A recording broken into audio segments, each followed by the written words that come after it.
Hello? Yes, sir. You're on the air. This is Jeff. Yes, sir. Hi, Glenn. Hi. What you got?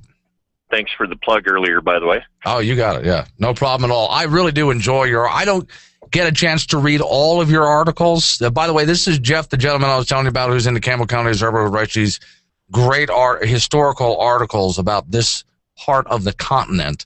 So, I remember that conversation you and I had in this studio about how the Old West used to be. So when Piers Morgan says, what do you want to do? Go back to the days of the Old West? I'm thinking, yeah, it was safer. Am I wrong? Yeah, definitely much safer.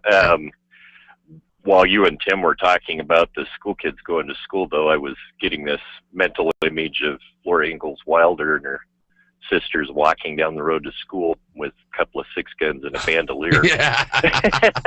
Which actually, that would have been a pretty cool episode. And then a big mountain lion shows up. That would have been neat. So I thought I would clarify a little something about that. That would have been a very unusual situation for an entire school to have a bunch of armed kids in there. My grandfather grew up in southern Montana. He actually did take a 12 gauge to school every once in a while, but that wasn't for protection. That was so he could bring home some supper on his way back home. Makes sense. And he definitely did not get to take it into the classroom. They locked it up out in the shed out back with the other guns that showed up for school. Yeah, okay. But that would have been, I guess, common sense for safety. If you know anything about guns, you don't keep a loaded gun laying around when it's not in use. I mean, that's just common gun safety, I'm thinking. Well, and they didn't really have to worry about the things that school kids worry about now, like somebody walking in and shooting them down or somebody abducting them. The criminals of those days drew a definite line against crimes against school kids. Yeah, okay. So even criminals of those days would have had, I guess, some kind of a moral compass. I hate to say it that way, but, you don't pick on a kid. Am I saying that right? Pretty much, yeah. But if you take the example of Tom Horn, who was hanged in Wyoming, he was a range detective, but he'd shot lots of men from ambush, and nobody really cared until he was accused of shooting a 14-year-old boy from ambush, and that's what actually wound him up at the end of a rope. Okay, so now let's see if I was right and correct, because I was trying to remember our conversation that we had. Would it be correct to say that if back in the Old West, if a bank robber showed up in town, he had more to worry about from the townspeople if the sheriff wasn't around? Oh yeah, absolutely.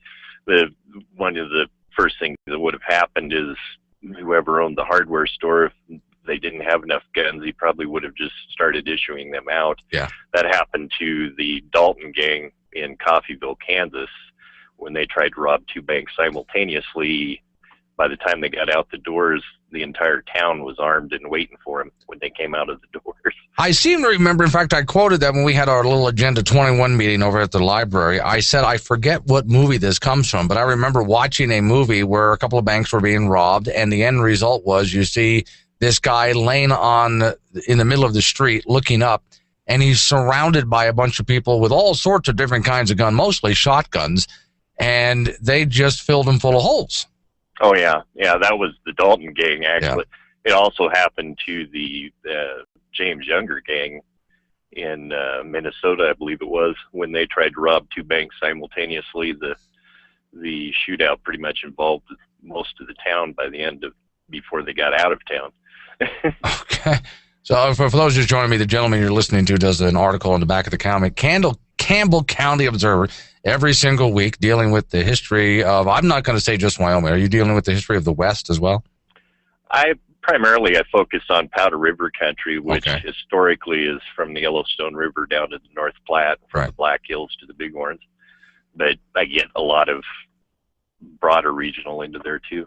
Okay, so I guess, let me go back to my original statement then. When Piers Morgan says that, when he laments, you want to go back to the days of the Old West, and my reaction is that was a safer time to live. It sounds like a great idea to me.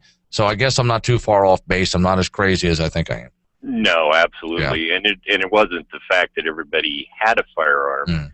It's that people would use them. I mean, that was the real deterrent to the whole thing, was that if you shot at somebody, you knew that you would probably get shot at back. So, right. Well, and let me ask you real quick while I got you here, because I know you got to get to work and all that good stuff. But what commonly, if you were in an old Western town, and of course it was nothing like they portray in the movies, but what might you see people walking up and down the streets with if they had anything at all? Believe it or not, it wasn't unusual even when automobiles arrived on the scene to see guys with 6-shooters strapped on. Now, not everybody had a reason to have a 6-shooter, but if you had one, it wasn't unusual to be carrying it in a holster like you do see in the Westerns on there, even when you had automobiles and telephones and things of that nature running around. Kind of an interesting time of the West was when the modern day hit the Old West, if you will. Yeah. But by and large, a lot of people couldn't afford a firearm. You know, they lived pretty hand to mouth in those days if they were out in the boonies, and so a lot of those people didn't own anything more than a shotgun or a rifle. Right, and no reason to have a 6-shooter. And would I be correct in saying that in most cases, sure, you might defend yourself against somebody else, but in most cases, you're dealing with the wild? Yeah, or needing to hunt meat. Yeah, in a lot of cases. All right, Jeff. Thanks for calling in. I appreciate the clarification there. Okay, and again, you can read his articles every week in the Campbell County Observer. Great historic articles. So let me go back to and this is what started me on this route this morning. If you go to my website at boldrepublic.com, go to my reading assignment page, top right-hand corner, here's a headline. Pierce Morgan rebuts a sheriff, or berates him, I should say, for telling citizens to arm themselves. And Pierce Morgan says, you want to return to the days of the Old West? Well, my argument there was earlier this morning, well, not a bad idea, because the Old West, and we were just talking to it, this guy writes history.